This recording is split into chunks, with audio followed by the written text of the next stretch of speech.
The following account has been compiled from surviving documents discovered in the basement archives of the defunct Whitmore Academy for Young Scholars, located in the remote hills of northern New Hampshire. The institution operated from 1834 until its abrupt closure in late 1877, following what local newspapers described only as unfortunate circumstances requiring immediate investigation. These papers, yellowed with age and bearing the musty scent of decades past, were found sealed within a wooden chest marked with the Academy's coat of arms. Among the recovered materials were personal letters from faculty members, student journals, medical reports from the town physician, and official correspondence with the New Hampshire Board of Education.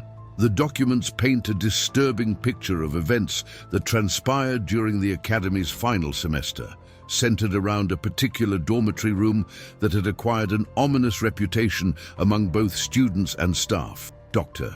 Eleanor Blackwood, the Academy's headmistress, had maintained meticulous records throughout her tenure, though her final entries suggest a woman increasingly consumed by matters beyond ordinary academic concern. The Academy itself stood as a testament to New England's commitment to scholarly excellence, built from locally quarried granite and designed in the Gothic Revival style popular among educational institutions of the era. Situated upon a hill overlooking the Connecticut River Valley, the building commanded an impressive view of the surrounding wilderness, though this isolation would later contribute to the atmosphere of unease that pervaded its halls. The structure housed approximately 60 students, ranging in age from 14 to 18, drawn from prominent families throughout the northeastern states. Room 237, located on the second floor of the eastern wing, had originally been designated as standard student accommodation, no different from the 43 other dormitory chambers within the Academy's walls. The room measured 12 feet by 14 feet, with a single window facing north toward the dense pine forests that stretched unbroken to the Canadian border. It contained the typical furnishings of a student quarters: a narrow bed, a writing desk, a washstand, and a small wardrobe for personal belongings. Nothing in its physical appearance suggested the sinister reputation it would eventually acquire. The first documented incident involving Room 237 occurred during the autumn term of 1875, when 17-year-old Thomas Whitworth of Boston failed to appear for morning chapel services. His roommate, Charles Hammond, reported that Thomas had retired to their shared quarters the previous evening in apparently normal health and spirits. When Hammond awakened the following morning, Thomas's bed appeared undisturbed, though his personal effects remained in their usual places.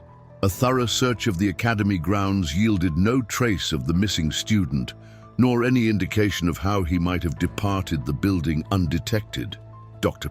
Blackwood's initial report to Thomas's parents suggested that the young man had perhaps suffered some form of academic distress and departed voluntarily during the night. The headmistress noted that Thomas had recently received poor marks in his Latin studies and had expressed concerns about disappointing his father's expectations. Local authorities conducted a perfunctory investigation, interviewing students and faculty, but found no evidence of foul play or any circumstances that might explain the disappearance. The matter was classified as a case of voluntary departure, though Thomas's family never accepted this explanation. Following Thomas's disappearance, Room 237 remained vacant for the remainder of the autumn term and throughout the subsequent winter. Dr. Blackwood, a pragmatic woman who had operated the Academy for over 2 decades, saw no reason to assign superstitious significance to the incident and planned to resume normal use of the quarters when the spring term commenced. However, the room's reputation had already begun to take root among the student body, with whispered conversations in dining halls and dormitory corridors spreading rumors about strange sounds and unexplained phenomena. When the spring term of 1876 began, Room 237 was assigned to 16-year-old Michael Ashford of Hartford, Connecticut, a promising student who had distinguished himself in mathematics and natural philosophy. Michael was known among his peers as a level-headed young man, neither given to flights of fancy nor susceptible to the superstitious fears that occasionally swept through adolescent communities. His assignment to the room was made partly to dispel the growing mythos surrounding the quarters and to restore normalcy to the Academy's residential arrangements. Michael occupied room 237 for exactly 3 weeks before his own disappearance occurred, under circumstances eerily similar to those surrounding Thomas Whitworth. On the morning of April 15, 1876, Michael failed to appear for breakfast, and subsequent investigation revealed that he, like his predecessor, had seemingly vanished during the night without disturbing his bed or taking any personal belongings. His roommate during the previous semester, Jonathan Mills, reported no unusual behavior or statements that might have suggested Michael's intention to depart the academy. The second disappearance prompted a more thorough investigation by local authorities, who interviewed every student and faculty member at the academy. Despite their efforts, no one reported seeing Michael after evening study period on April 14th, when he was observed returning to his dormitory room carrying his textbooks and appearing in normal health and spirits. The investigation revealed no evidence of struggle, no indication of forced entry or departure, and no clues regarding the direction or manner of his disappearance. Dr. Blackwood found herself facing increasingly difficult questions from parents and educational authorities regarding the Academy's ability to ensure student safety. Dr. Henry Morrison, the local physician who served the Academy and surrounding community, maintained detailed records of his interactions with Whitmore Academy students and faculty during the period surrounding the mysterious disappearances. His medical journal, discovered among the archived documents, provides insight into the growing atmosphere of unease that pervaded the institution following the incidents in room 237. Dr. Morrison, a graduate of Harvard Medical School and a man of scientific temperament, initially approached the situation with skeptical rationality, seeking logical explanations for what others increasingly viewed as supernatural phenomena. In his entry dated May 3, 1876, Dr. Morrison noted a marked increase in reports of sleeplessness and nervous anxiety among the student population. Several students had requested treatment for nightmares and difficulty concentrating on their studies, symptoms that the physician attributed to the psychological impact of their classmates' disappearances. He prescribed mild sedatives and recommended increased physical exercise to restore healthy sleep patterns, though he privately expressed concern about the pervasive atmosphere of fear that seemed to be affecting even the most stable students. The physician's records indicate that he was summoned to the academy on numerous occasions during the summer of 1876 to attend students suffering from what he described as nervous episodes of unusual intensity. These incidents typically occurred during evening hours and were characterized by reports of disturbing sounds emanating from the vicinity of room 237, despite the fact that the chamber remained unoccupied and securely locked. Students described hearing footsteps, the scraping of furniture across wooden floors, and what one witness characterized as the sound of someone in great distress, though whether from physical pain or mental anguish could not be determined. Dr. Morrison's scientific training compelled him to investigate these reports personally, and his journal records several visits to the academy during night hours when the alleged phenomena were most frequently observed. On June 21, 1876, he spent an entire night in the dormitory corridor outside room 237, equipped with a pocket watch to record precise timing of any unusual occurrences. His detailed notes from that evening describe a series of sounds that began shortly after midnight, including what he characterized as rhythmic tapping against the interior wall, followed by periods of complete silence, then renewed activity of a more agitated nature. The physician's rational mind sought mechanical explanations for these auditory phenomena, considering the possibility of settling timbers, small animals within the building's structure, or atmospheric pressure changes affecting the room's physical environment. However, his examination of the chamber during daylight hours revealed no evidence of structural issues, pest infestation, or any physical anomalies that might account for the reported sounds.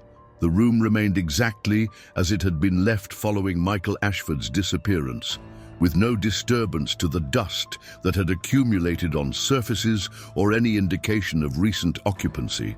During the autumn term of 1876, Dr. Morrison was called to treat a student named Peter Carrington, who had suffered what witnesses described as a severe nervous collapse after claiming to have seen a figure moving within room 237 despite the chamber being locked and supposedly empty.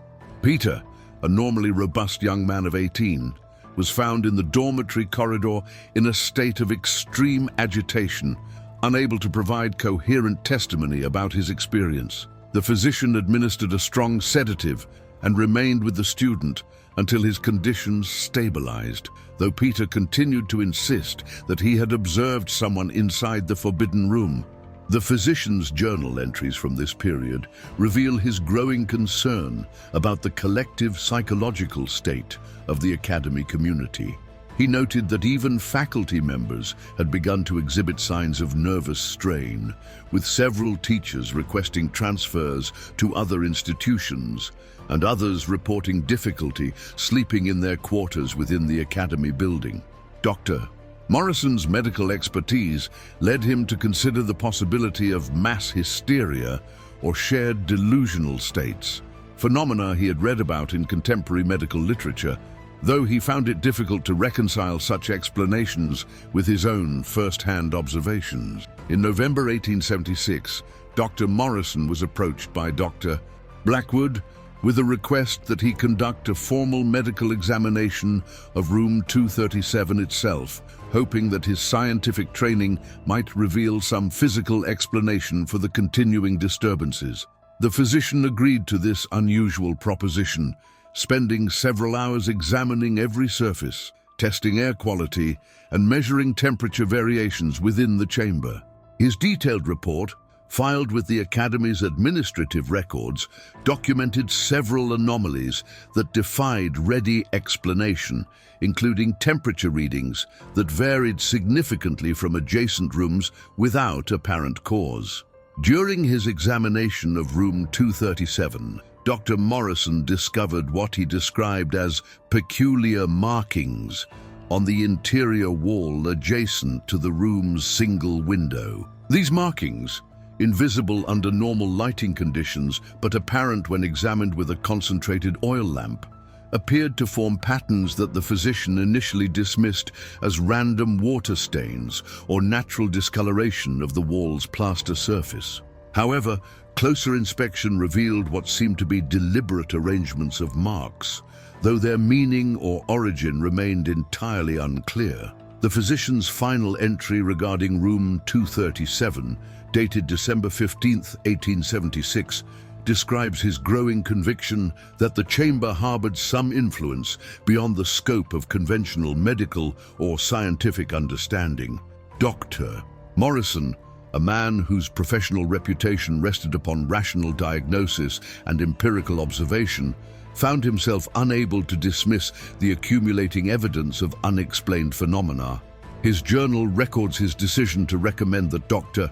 Blackwood permanently seal the room and prohibit any future attempts at occupancy, a suggestion that would prove prophetic in light of the events that followed during the Academy's final year of operation. The personal correspondence of Dr. Eleanor Blackwood, discovered among the Academy's archived papers, reveals the mounting pressure she faced as reports of supernatural activity intensified throughout 1876 and into the fateful year of 1877. Her letters to family members, educational colleagues, and Academy trustees provide insight into the increasingly desperate measures she employed to maintain the institution's reputation while grappling with phenomena that challenged her rational worldview. Dr. Blackwood, a woman of considerable intellect and strong will, had devoted her professional life to creating an environment of academic excellence, only to find her life's work threatened by circumstances beyond her control or comprehension. In a letter dated January 8, 1877, addressed to her sister Margaret in Providence, Dr. Blackwood described the difficulty of recruiting new students following newspaper reports about the mysterious disappearances. She wrote of sleepless nights spent walking the academy's corridors, listening for the sounds that had become a source of terror among the student body. Her correspondence reveals a woman caught between her public duty to maintain institutional stability and her private acknowledgement that room 237 had become the center of inexplicable disturbances that defied logical explanation. The headmistress's letter to the Academy's Board of Trustees, dated February 14, 1877, presents a carefully worded summary of events while requesting permission to permanently remove room 237 from student housing allocation. She detailed the decline in academic performance among students housed in the Eastern Wing, noting increased requests for room transfers and a general atmosphere of unease that had begun to affect the quality of instruction. Dr. Blackwood's diplomatic language could not entirely conceal her growing concern about the Academy's ability to fulfill its educational mission under such circumstances. Correspondence with parents became increasingly challenging as rumors spread throughout New England's educational community about the strange events at Whitmore Academy. Dr. Blackwood's letters to concerned families required delicate balance between honesty about the situation and reassurance about student safety. Her letter to the parents of James Fletcher, dated March 2, 1877, exemplifies this difficulty as she attempted to explain why their son had requested immediate transfer to another institution, citing what he described as an evil presence within the academy building. The headmistress's private journal, interspersed among her official correspondence, reveals the personal toll exacted by months of unexplained phenomena. Her entries describe nights when the entire Eastern Wing seemed to resonate with sounds that had no identifiable source, creating an atmosphere of dread that permeated even the Academy's administrative offices. Dr. Blackwood wrote of her growing isolation as faculty members submitted resignations and trustees questioned her leadership, leaving her increasingly alone to confront whatever force had taken residence within room 237. A particularly revealing letter to her former mentor, Professor William Hayes of Dartmouth College, dated April 10, 1877, shows Dr. Blackwood's desperate search for rational explanations. She described her consultation with experts in architecture, geology, and atmospheric science, all of whom had examined the Academy building without discovering any physical cause for the reported phenomena. Her correspondence with Professor Hayes reveals her consideration of more exotic explanations, including the possibility that the room's location might somehow focus natural electromagnetic forces in ways that affected human perception and behavior. The headmistress's correspondence during the spring of 1877 documents her attempts to engage the services of individuals claiming expertise in what contemporary literature termed psychical research. Her letter to the American Society for Psychical Research, dated May 3, 1877, requests assistance in investigating what she cautiously described as unusual atmospheric disturbances affecting her institution. The Society's response, preserved among her papers, declined involvement while suggesting consultation with local religious authorities, advice that Dr. Blackwood found both inadequate and professionally embarrassing. As the spring term progressed, Dr. Blackwood's letters reveal her growing recognition that Whitmore Academy's survival depended upon resolving the mystery of room 237. Her correspondence with potential faculty replacements became increasingly difficult as words spread throughout academic circles about the Academy's troubles. Several candidates who had initially expressed interest withdrew their applications after learning of the unexplained disappearances and continuing disturbances, leaving Dr. Blackwood struggling to maintain adequate instructional staff for the upcoming academic year. The headmistress's letter to the New Hampshire Board of Education, dated June 15, 1877, represents her final attempt to maintain the Academy's accreditation while acknowledging the severity of the situation. She detailed the measures taken to ensure student safety, including the installation of additional security measures and the permanent closure of room 237. However, her careful documentation of declining enrollment and faculty departures painted a grim picture of an institution facing imminent collapse despite her best efforts to restore normalcy. Dr. Blackwood's final piece of official correspondence, a letter to the Academy's founding trustees dated July 30th, 1877, conveys her recommendation that Whitmore Academy suspend operations pending a comprehensive investigation of the unexplained phenomena. Her words reflect the resignation of a dedicated educator who had exhausted all conventional remedies and found herself confronting forces that existed beyond the boundaries of rational understanding. The letter concludes with her assertion that no future students should be subjected to the psychological trauma that had become an inevitable consequence of residence within the Academy's walls, particularly in proximity to the chamber that had claimed 2 students and continued to manifest inexplicable activity. Among the most disturbing documents recovered from Whitmore Academy's archives is the personal journal of Edwin Thorne, the last student to voluntarily request assignment to room 237. Edwin, too, 19 years old and considered among the Academy's most intellectually gifted pupils, had approached Dr. Blackwood in September 1877 with an unusual proposition. He wished to occupy the notorious chamber as part of what he termed a systematic investigation into the nature of the reported phenomena. His journal, written in the precise hand of a young man trained in scientific methodology, provides the most detailed first-hand account of the experiences that had terrorized the Academy community.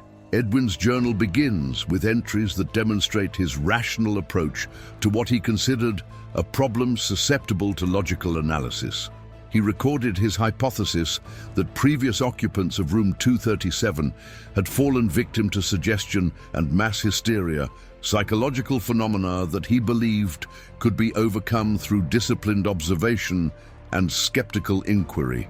His early entries detail his preparation for the experiment, including the installation of additional oil lamps, the placement of measuring instruments to record temperature and atmospheric pressure, and his decision to maintain detailed logs of all sensory experiences, regardless of their apparent significance. The first week of Edwin's occupancy passed without incident, leading him to record increasingly confident observations about the power of rational thought to dispel superstitious fears. His journal entries from this period reveal a young man pleased with his apparent success in debunking what he considered an elaborate example of collective delusion. Edwin wrote extensively about his evening study sessions conducted in complete comfort within the chamber, noting with satisfaction that his presence seemed to be restoring normalcy to a room that had acquired an undeserved reputation for supernatural activity. However, Edwin's journal entries beginning in the second week reveal a gradual shift in tone as he began to document experiences that challenged his initial skepticism. On September 14th, 1877, he recorded the first occurrence of what he described as auditory phenomena of uncertain origin, consisting of soft tapping sounds that seemed to emanate from within the room's walls. Edwin's scientific training led him to investigate possible mechanical causes, including the expansion and contraction of building materials, though his measurements failed to correlate the sounds with temperature variations or other environmental factors. The young man's journal documents his growing unease as the phenomena intensified throughout the third week of his residence in room 237. Edwin recorded instances of feeling observed despite being alone in the locked chamber, sensations he initially attributed to nervous tension, but which became increasingly difficult to dismiss through rational explanation. His entries describe the gradual development of what he characterized as an oppressive atmosphere within the room, manifesting as difficulty breathing and a sense of impending dread that seemed to permeate even the most mundane activities. Edwin's journal entries from late September reveal his discovery of the mysterious markings that Dr. Morrison had previously noted on the room's interior wall. However, Edwin's more extended observation period allowed him to document changes in these markings that the physician had not witnessed during his brief examination. The young man recorded his growing conviction that the patterns were somehow expanding or becoming more pronounced over time, though he acknowledged the possibility that his prolonged exposure to the room's unusual atmosphere might be affecting his perception of such details. The most disturbing entries in Edwin's journal date from early October 1877, when he began to report experiences that transcended mere auditory or visual phenomena. He described episodes of feeling an invisible presence within the room, accompanied by temperature fluctuations that seemed to follow no natural pattern. Edwin's scientific training compelled him to continue his documentation, even as his entries reveal increasing psychological strain, with handwriting that became progressively more erratic and observations that suggested growing paranoia about his safety within the chamber. On October 12, 1877, Edwin's journal records his first clear expression of fear regarding his continued residence in room 237. He wrote of nights when sleep became impossible due to sounds that seemed to originate from every surface within the chamber, creating what he described as a symphony of distress performed by invisible musicians. Despite his deteriorating psychological state, Edwin maintained his commitment to scientific observation, recording precise times and detailed descriptions of phenomena that defied conventional explanation. The young man's final journal entries, dating from mid-October 1877, reveal a complete transformation from confident skeptic to terrified observer of inexplicable events.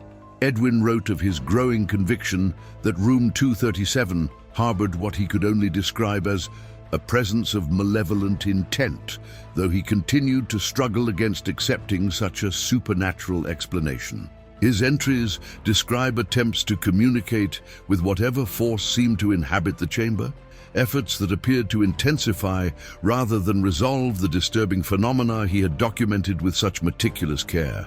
Edwin Thorne's journal concludes abruptly with an entry dated October 18, 1877, in which he expressed his intention to spend one final night in room 237 before requesting transfer to different quarters. The entry, written in handwriting that bears little resemblance to his earlier precise script, conveys his determination to face whatever presence has made its home within these walls and demand an explanation for the torment it has inflicted upon those who have sought only shelter and rest. Edwin Thorne was discovered missing the following morning, becoming the third student to vanish from room 237 without leaving any trace of his departure or any clue regarding his ultimate fate. Following Edwin Thorne's disappearance, the authorities conducted the most thorough investigation in the history of Whitmore Academy, led by Detective Inspector William Ashworth of the New Hampshire State Police.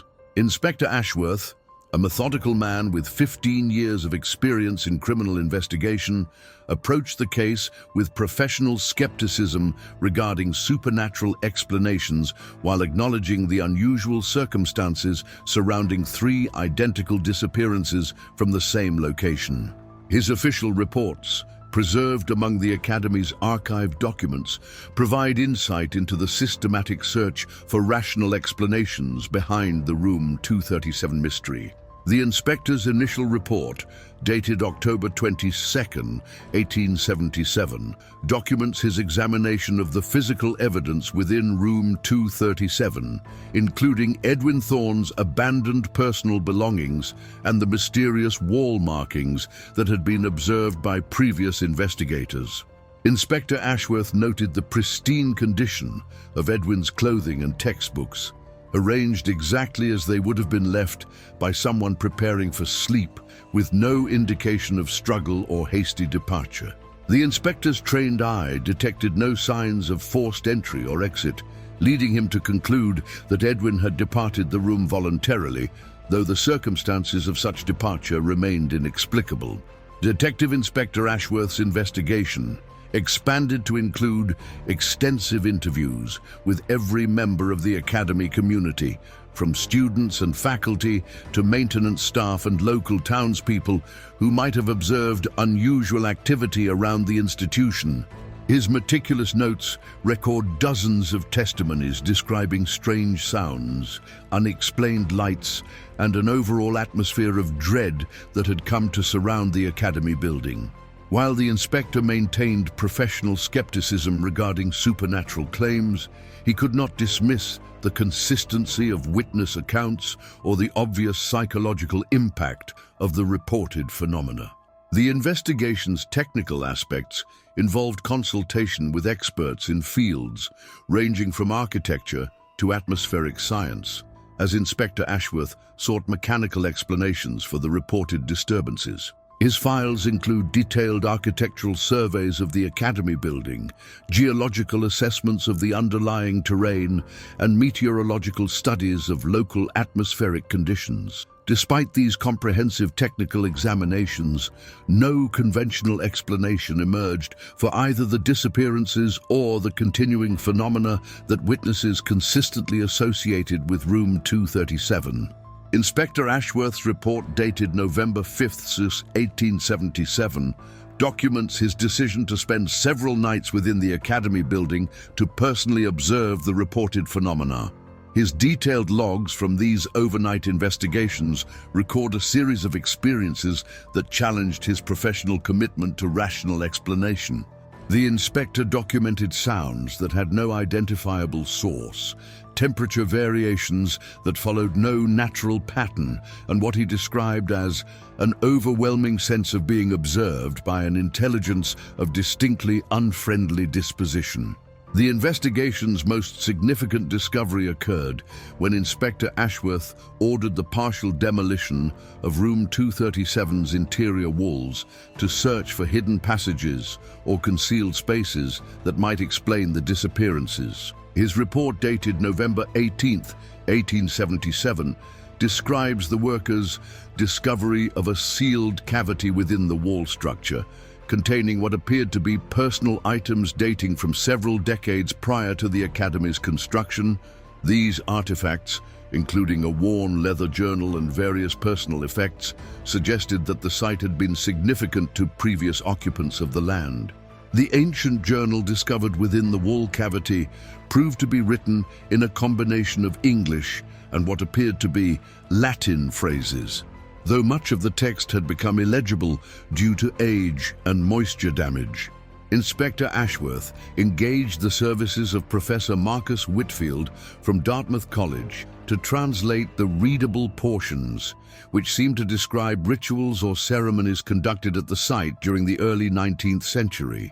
Professor Whitfield's translation, included in the investigation files, suggested that the area had been used for purposes that the journal's author described as communication with those who have passed beyond the veil of mortal existence. As the investigation progressed, Inspector Ashworth documented his growing concern about the psychological welfare of the Academy's remaining community members. His reports describe increasing incidents of nervous collapse among students, with several requiring medical attention for what Dr. Morrison diagnosed as severe anxiety disorders. The inspector noted that even his own investigation team had begun to exhibit signs of strain, with several officers requesting reassignment after experiencing what they described as unnatural phenomena during their duties at the academy. The inspector's correspondence with his superiors, preserved among the case files, reveals his professional frustration with an investigation that seemed to defy conventional police methodology. Inspector Ashworth's rational mind sought criminal explanations for the disappearances, yet his systematic investigation had uncovered no evidence of foul play, no indication of voluntary departure, and no physical means by which three healthy young men could have vanished from a secure building without leaving any trace. His reports increasingly reflected the possibility that the Room 237 mystery might exist beyond the boundaries of conventional criminal investigation. Inspector Ashworth's final report, submitted to the New Hampshire State Police on December 1, 1877, recommended the immediate closure of Whitmore Academy, pending further investigation by authorities more qualified to address what he cautiously termed phenomena outside the scope of conventional police work. The inspector's professional reputation compelled him to maintain official skepticism regarding supernatural explanations, yet his detailed documentation provided compelling evidence that Room 237 harbored influences that defied rational understanding. His recommendation that the chamber be permanently sealed and the building evacuated reflected his growing conviction that some mysteries were too dangerous to pursue through conventional investigative methods. The weeks following Inspector Ashworth's official recommendation marked the beginning of Whitmore Academy's final chapter. As Dr. Blackwood struggled to maintain the institution's operations, despite mounting evidence that Room 237 had become the center of phenomena beyond rational comprehension. Her administrative records from December 1877 document a systematic breakdown of the Academy's educational mission, as parents withdrew their children and faculty members submitted resignations at an alarming rate. The headmistress found herself presiding over an institution that had become more notorious for its supernatural associations than its academic achievements. Student enrollment dropped precipitously as word spread throughout New England's educational community about the mysterious disappearances and continuing disturbances. Dr. Blackwood's correspondence reveals her desperate attempts to maintain a viable student body, offering reduced tuition rates and enhanced security measures to families willing to entrust their children to an institution increasingly viewed as dangerous. However, these efforts proved insufficient to counter the growing reputation of Whitmore Academy as a place where supernatural forces held sway over rational human endeavor. The Academy's remaining faculty members reported increasing difficulty maintaining classroom discipline as students became preoccupied with the mystery of Room 237 and the fate of their vanished classmates. Professor James Hartwell's final report to Dr. Blackwood, dated December 15, 1877, described the breakdown of normal academic routine as students gathered in hushed groups to discuss the latest rumors and speculate about the true nature of the phenomena that had claimed three of their peers. The atmosphere of fear and uncertainty had rendered traditional educational methods largely ineffective. During the Academy's final weeks, several attempts were made to exorcise or otherwise neutralize whatever influence had taken residence within Room 237. Dr. Blackwood's private correspondence reveals her reluctant decision to seek assistance from religious authorities, despite her personal skepticism regarding supernatural explanations. The Reverend Dr. Samuel Morrison of the local Episcopal congregation performed what he described as a service of blessing and purification within the chamber, though his efforts appeared to intensify rather than diminish the reported phenomena. The headmistress's journal entries from late December 1877 document her growing recognition that Whitmore Academy could not survive the association with unexplained supernatural activity. Dr. Blackwood wrote of sleepless nights spent listening to sounds that seemed to emanate from every corner of the building, creating an atmosphere of dread that had begun to affect even her own mental stability. Her entries reveal a woman who had devoted her life to rational education, confronting forces that existed beyond the boundaries of human understanding. On December 22, 1877, the Academy's remaining students were dismissed for what Dr. Blackwood officially announced as an extended winter recess, though her private correspondence makes clear that she had no intention of resuming operations in the new year. The headmistress spent the final days of 1877 alone in the Academy building, completing administrative tasks and preparing final reports for the Board of Trustees. Her journal describes these solitary weeks as a period of constant vigilance against whatever presence had made its home within room 237. Dr. Blackwood's account of her final night within the Academy building, recorded in her personal journal on January 2, 1878, provides the most detailed description of the phenomena that had terrorized the institution's community for over 2 years. She wrote of sounds that seemed to fill every corridor and chamber, creating what she described as a chorus of anguish that spoke of suffering beyond mortal comprehension. The headmistress documented her growing conviction that room 237 harbored not merely supernatural activity, but an active malevolence directed against all human presence within the building. The Academy's formal closure was announced on January 15, 1878, bringing to an end 44 years of operation that had established Whitmore Academy as one of New England's most respected educational institutions. Dr. Blackwood's final report to the Board of Trustees carefully avoided supernatural explanations, while acknowledging that circumstances beyond conventional understanding had rendered the Academy unsuitable for continued educational use. The building was sealed and abandoned, left to whatever forces had claimed dominion over its halls and chambers. Local authorities maintained periodic surveillance of the abandoned Academy building throughout 1878, responding to occasional reports from townspeople who claimed to observe lights moving within the supposedly empty structure. These reports, filed with the county sheriff's office, described phenomena identical to those experienced during the Academy's final year of operation, suggesting that the closure of the institution had not resolved the mystery of room 237. The building's isolation and growing reputation for supernatural activity ensured that few people were willing to venture close enough to investigate such claims. The final documented incident at the former Whitmore Academy occurred on October 31, 1878, when a group of local youths attempted to spend the night within the abandoned building as a test of courage. Their experience, recorded in a statement given to county authorities, described encountering phenomena so terrifying that all participants fled the building before midnight.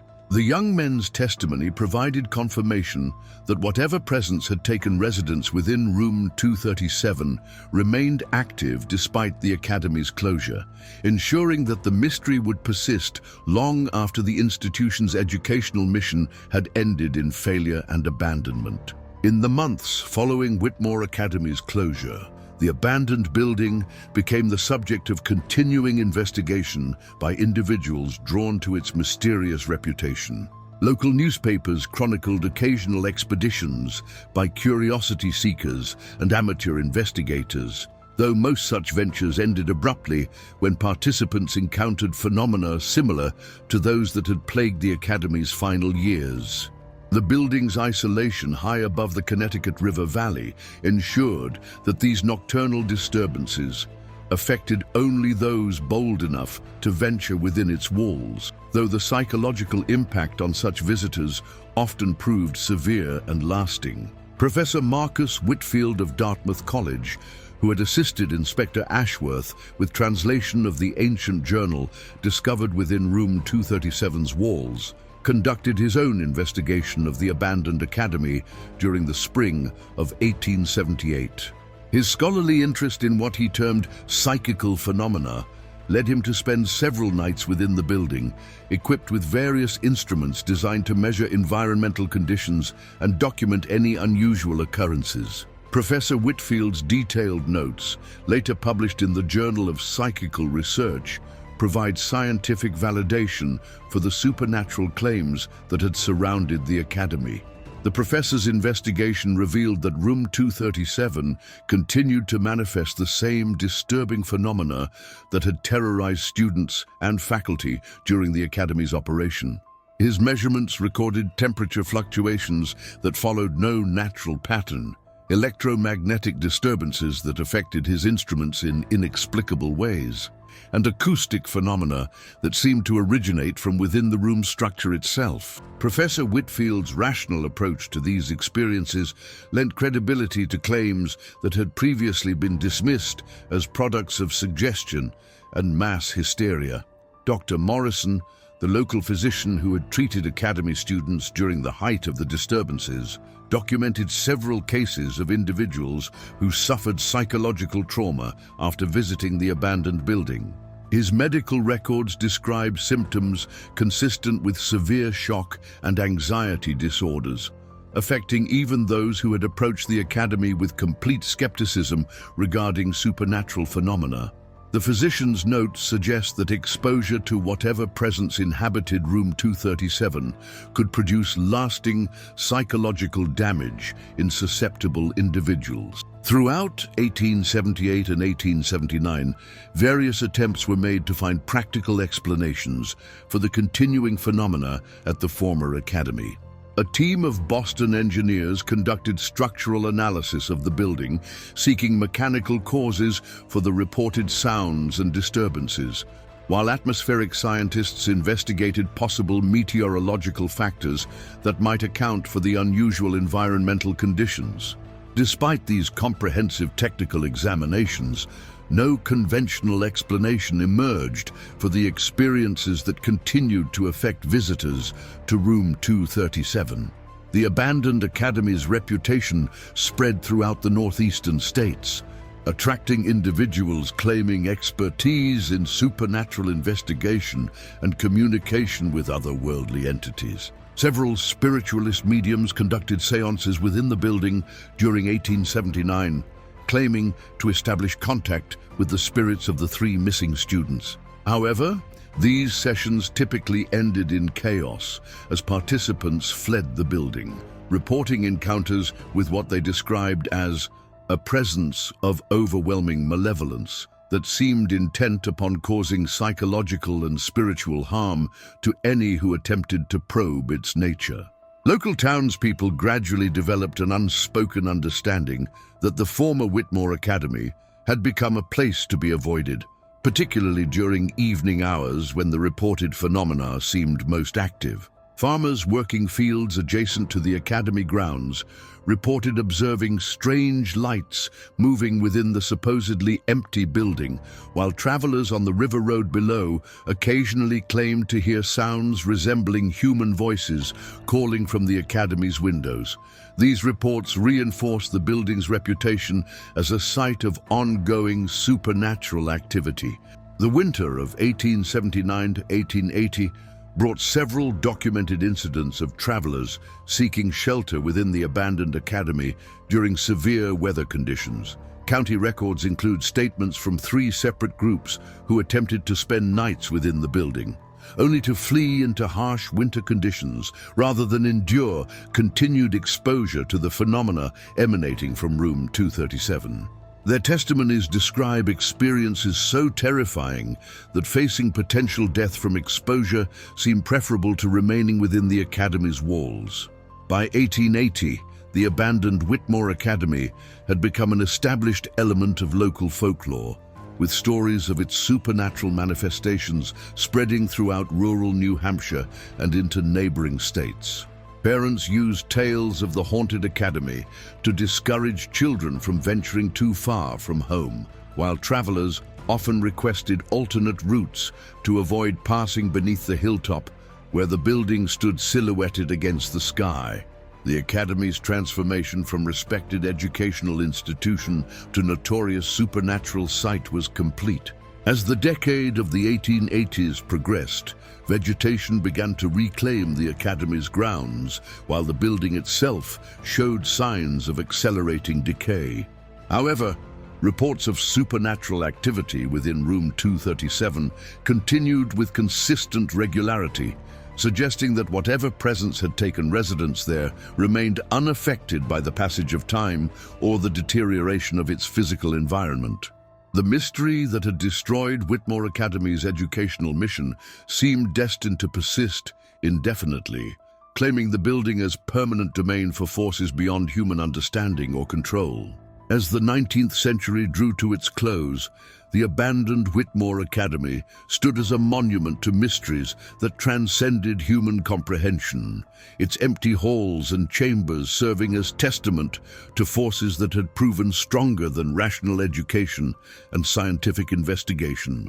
The building's deteriorating facade could not conceal the continuing presence that had claimed Room 237 as its domain, manifesting phenomena that remained as inexplicable in 1890 as they had been during the Academy's final year of operation 13 years earlier.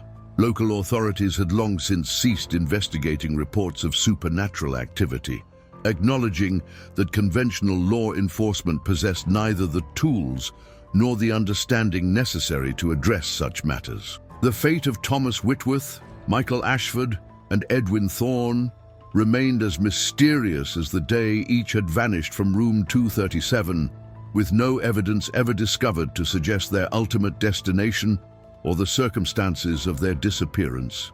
Families of the missing students eventually accepted that conventional search methods would never provide answers, though several continued to sponsor expeditions by individuals claiming supernatural investigative abilities. These efforts invariably ended in failure, with investigators either fleeing the Academy in terror or, in 2 documented cases, suffering complete psychological collapse requiring extended medical care.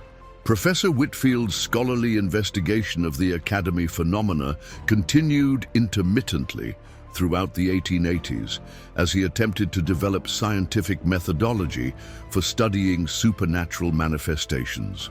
His published papers described Room 237 as representing what he termed a stable portal between our physical reality and dimensions of existence currently beyond human understanding. The professor's academic reputation lent credibility to such extraordinary claims, though his work remained largely theoretical due to the practical impossibility of conducting extended research within the Academy's dangerous environment. Dr. Morrison's medical records from the 1880s document a gradual decline in reports of supernatural encounters as locals learned to avoid the abandoned academy entirely. However, the occasional incidents involving travelers or curiosity seekers who ventured too close to the building continued to produce symptoms consistent with severe psychological trauma. The physician's note suggests that mere proximity to Room 237 could affect sensitive individuals, even without direct exposure to the phenomena that manifested within the chamber itself. The building's physical deterioration accelerated throughout the 1880s as weather and neglect took their toll on the once proud structure, though Room 237 itself seemed remarkably resistant to decay. Visitors who braved the Academy's dangers reported that the infamous chamber remained exactly as it had been left following Edwin Thorne's disappearance, with even the dust patterns on furniture apparently unchanged by the passage of years. This preservation of the room's original state added another layer of mystery to phenomena that already defied rational explanation. Local folklore gradually transformed the Academy's history into a cautionary tale about the dangers of delving too deeply into matters beyond human understanding, with Room 237 serving as a symbol of knowledge that carried unacceptable risks. Parents throughout rural New Hampshire used stories of the Academy to teach children about respecting forces greater than themselves, while traveling merchants and seasonal workers learned to plan routes that avoided the hilltop, where the abandoned building stood as a reminder of mankind's limitations. As the 20th century approached, new generations of investigators occasionally attempted to solve the Academy's mysteries using developing technologies and evolving scientific understanding. However, these modern approaches proved no more successful than their 19th century predecessors, with electromagnetic equipment failing inexplicably within room 237 and photographic apparatus producing results that seemed to document phenomena beyond the scope of conventional reality. The chamber appeared to exist in defiance of physical laws that governed the remainder of the natural world. The Academy's legacy extended beyond its immediate supernatural associations as educators throughout New England grappled with questions about the relationship between rational learning and forces that transcended human comprehension. Several prominent educational philosophers cited the Whitmore Academy case as evidence that certain knowledge remained forbidden to human inquiry, while others argued that the institution's failure represented only a temporary setback in mankind's inevitable progression toward complete understanding of natural and supernatural phenomena. Contemporary records from the 1890s indicate that Room 237 continued to manifest the same supernatural activity that had terrorized the Academy's community decades earlier, suggesting that whatever presence inhabited the chamber possessed a permanence that extended far beyond human lifespans. The consistency of reported phenomena across multiple decades implied that the mystery was not merely a product of temporary circumstances, but represented a fundamental alteration of reality within that specific location. As the 19th century ended and the 20th began, the abandoned Whitmore Academy remained a testament to the existence of mysteries that human reason could document but never fully comprehend, with Room 237 serving as an eternal reminder that some doors, once opened, could never be safely closed again. The three missing students had become part of a larger mystery that encompassed questions about the nature of reality itself, their fate forever intertwined with forces that continued to manifest in defiance of time, decay, and human understanding. The Academy's silent halls echoed with more than mere memories, harboring a presence that had proven stronger than education, investigation, and the inexorable passage of years. If you liked this story, leave a like and subscribe to our channel.